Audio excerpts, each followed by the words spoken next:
Hello friend, मेरे YouTube channel best maths में आप सभी का स्वागत है।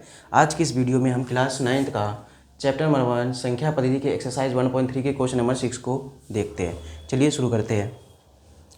P बटे Q, Q is equal to not zero के रूप की परिमेय संख्याओं के अनेक उदाहरण लीजिए। ठीक है। उसके बाद जहाँ P और Q पूर्णांक है जिनका एक के अतिरिक्त अन्य कोई उभयनिष्ठ गुणनखंड नहीं है। ठीक है। और जिसका शांत दशमलव निरूपण प्रसार है, जैसे कि क्या आप अनुमान लगा सकते हैं कि Q को कौन सा गुण संतुष्ट करना चाहिए। ठीक है, हमें यहाँ पे अनुमान लगाना है। क्या लगाना है? अनुमान। तो पहले हम देखेंगे इसको तोड़ तोड़ के और एक एक करके इसका आंसर करते हैं। पहले हम P बटे Q is equal to not zero के रूप में, ठीक है, कि परिमेय जो संख्या के अनेक उदाहरण लीजिए। पहले यहाँ तक का हम सॉल्यूशन करते हैं। तो चलिए एग्जाम्पल लेते हैं। एग्जाम्पल के लिए क्या ले सकते हैं? जैसे 9/2, ठीक है, 9/2 जो संतुष्ट कर रही हो। ठीक है, 9/2। उसके बाद दूसरा क्या ले सकते हैं? अब इसको हम डिवाइड करेंगे तो कितना जाएगा? 4.5 आ गया पहला। उसके बाद दूसरा क्या ले सकते हैं हम? 11/5 मतलब 11/5। 11/5 को डिवाइड करेंगे तो कितना आ जाएगा?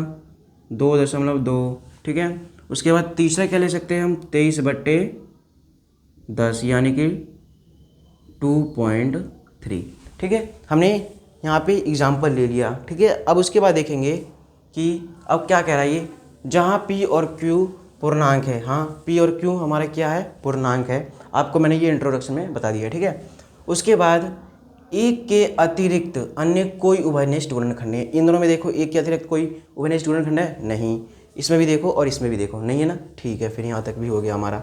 मतलब कि हमारा एक ये पार्ट हो गया, उसके बाद ये हो गया।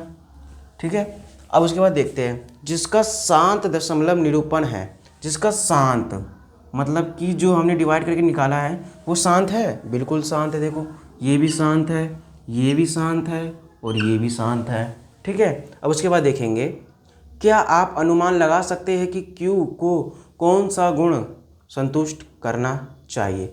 यस, क्यों?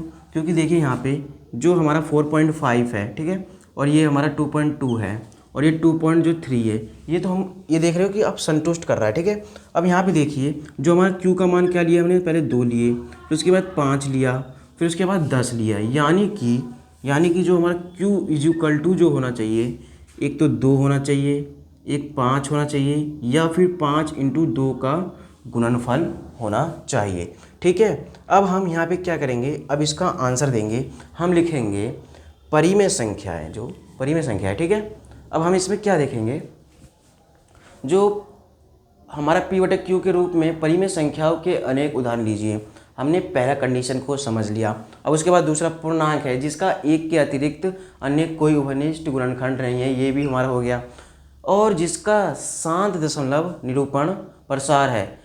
क्या आप अनुमान लगा सकते हैं कि Q को कौन सा गुण संतुष्ट करना चाहिए? तो हम देखेंगे क्या देखा हमने। तो हम लिखेंगे परिमेय संख्या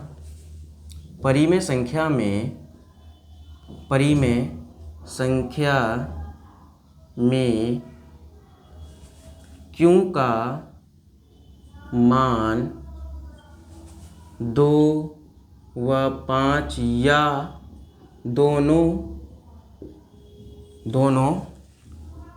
हो। ठीक है, ये हो गया हमारा आंसर। क्या लिखा हमने? परिमेय संख्या। यहाँ पे क्या लिख दिया? चूंकि परिमेय संख्या में Q का मान 2 व 5 या दोनों हो। ठीक है, तो ये हमारा इस तरह से आंसर हो गया। आशा करता हूँ आप इस वीडियो को अच्छे से समझ गए होंगे। यदि आप इस वीडियो को अच्छे से समझ गए हैं तो मेरे YouTube channel best maths sir को आप सभी सब्सक्राइब कर लीजिए। धन्यवाद। अब next video question number 7 1.3 exercise 1.3 में मिलते हैं। जब तक के लिए धन्यवाद। Thank you.